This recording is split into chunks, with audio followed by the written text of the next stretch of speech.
கிபி முதல் நூற்றாண்டின் நிறைவு காலத்தில் திரையானு என்னும் பேரரசர் ரோமையை ஆட்சி செய்தார். அவரது படைத்தலைவராக இருந்தவர் பிளாசிடியூஸ். ஒரு நாள் பிளாசிடியூஸ் காட்டில் பயணித்தபோது அழகான ஒரு மானை கண்டார். அதனை வேட்டை பொருளாக நினைத்து தன் வில்லை பூட்டி அம்பை குறிபார்த்தபோது அந்த மானின் கொம்புகளிடையே ஒரு சிலுவை இவரது கவனத்தை ஈர்த்தது. தொடர்ந்து அவரால் அந்த மானை வீழ்த்த முடியவில்லை. ஆனால் இவர் தனது குதிரையை விட்டு இறங்கி முழந்தாள் படியிட்டு ஒளி வீசும் அந்த சிலுவையை வணக்கமுடன் மரியாதை செய்தார். அந்த அற்புதமான திருச்சிலுவை காட்சி அவரது மனதை மாற்றியது. கிறிஸ்தவ மறையை மனமாற ஏற்று தனது குடும்பத்தினருடன் திருமுழுக்கு பெற்றார். ரோமை பேரரசின் போர் படைத்தலைவராக இருந்த பிளாசிடியூஸ் திருநீராட்டு பெற்றபோது இயேசுவின் இறையாட்சி பணிக்கு தன்னை அர்ப்பணித்தார்.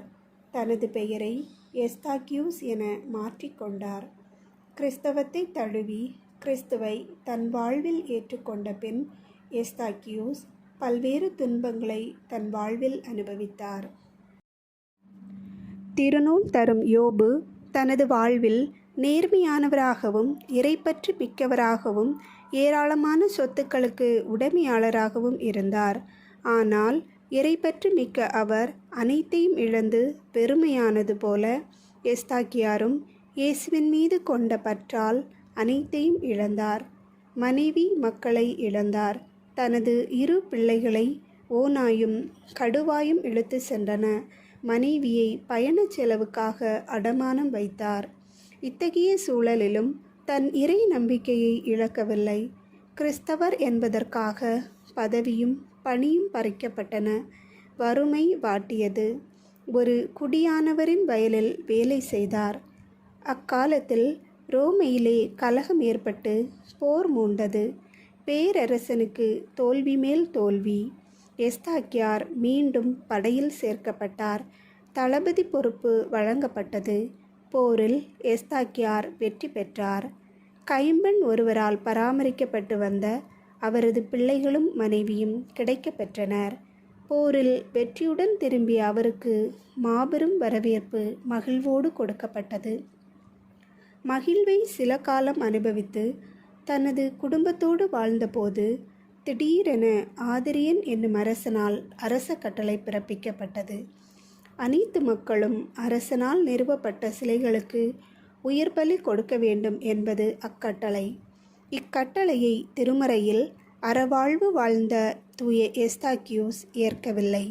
தானும் தனது குடும்பமும் ஒருபோதும் சிலைகளை வணங்க மாட்டோம், அவற்றிற்கு பலி செலுத்த மாட்டோம் என்று இயேசு மீது கொண்ட பற்றினால் நம்பிக்கையால் மறுதலித்தார். விளைவு காட்டு விலங்குகளுக்கு உணவாக்க அரசன் கட்டளையிட்டான். ஆனால் விலங்குகள் எதுவும் எஸ்தாக்கியாரை தொடவில்லை. வெகுண்டெழுந்த அரசன் கொதிக்கும் எண்ணெயில் கொப்பரையில் வறுத்தெடுக்க ஆணை பிறப்பித்தான். அதில் தூய எஸ்தாக்கியூஸ் வறுத்து கொல்லப்பட்டார். வேத சாட்சி முடி அவருக்கு கிடைத்தது. மறை சாட்சியானார். புனிதராக திரு அவையில் உயர்த்தப்பட்டார். இவரது திருநாள் ஒவ்வொரு ஆண்டும் செப்டம்பர் மாதம் 20ஆம் நாள் கொண்டாடப்படுகிறது. இவர் குடும்பங்களுக்கு அரணாகவும் நோய் மற்றும் தீ விபத்து காயங்களுக்கு பாதுகாவலராகவும் உள்ளார். இவரது உடனிருப்பை உணர்ந்த மக்கள் மிக நெருக்கமாக இயேசுவின் இறையாட்சி கனவை மதிப்பீடுகளை செயல்முறைப்படுத்துகிறார்கள். திரு அவையில் துணை நல்கும் 14 புனிதர்கள் வரிசையில் இவரது பெயரும் இடம்பெற்றிருப்பது சிறப்பாகும். நமது மறை மாவட்டத்தில் அருமனையில் உள்ள பாக்கியபுரத்தில் 1887ஆம் ஆண்டு சிற்றாலயம் எழுப்பப்பட்டு பாதுகாவலராக அருள் பொழிந்து வருகிறார்.